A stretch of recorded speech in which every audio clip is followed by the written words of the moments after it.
You know, I'll tell one more story before I conclude the service today, and that is that I was watching a professional football team, a big stadium. I don't know. I'm just guessing because I don't know the number. But maybe 50,000 people in the stands.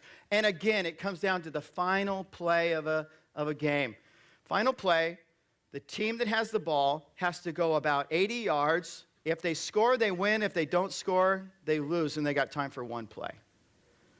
So they're calling a timeout, and they're working on a strategy, and the defense is going on its strategy, and the ball is finally snapped. And the quarterback is spinning around, and he's moving, he's scrambling all over the field, and after about what seemed like eternity, probably more like 10, 15 seconds of scrambling, all of a sudden, no one could believe it. There was a receiver that had gotten wide open. It was all by himself. There's not another defender. There's not a defender within 20, 30 yards of this guy. All the quarterback has to do is somehow get the ball into this guy's hands. He throws it up. The whole place goes silent. 50,000 silent people as catches the ball, runs into the end zone. The place goes crazy. All of a sudden, this official pops onto the field and goes, throws a flag. And you know what happens? The guy just he starts screaming, yelling, and the officials like this, they go over and they confer with each other. Finally, the official pops out and goes, ineligible receiver. The receiver had left the field. Time has expired. Game is over. Of course, they lost the game. About then, no one can believe it. Well, what happened? About then, they show the replay on the screens. The quarterback is scrambling. The receiver, he breaks to the right, he breaks to the left. He knows that he's got to get into the open, and how's he going to do it? He gets frustrated. He ends up getting bumped out of bounds. He runs down the sidelines for a while. I wasn't that far, 10, 15 yards down the sidelines. Long enough for the defender to forget about him. The defender went and picked up somebody else.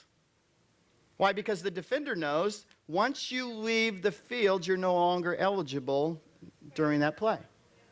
The defender goes, well, he's taken care of, so he walks, catches the ball, back out.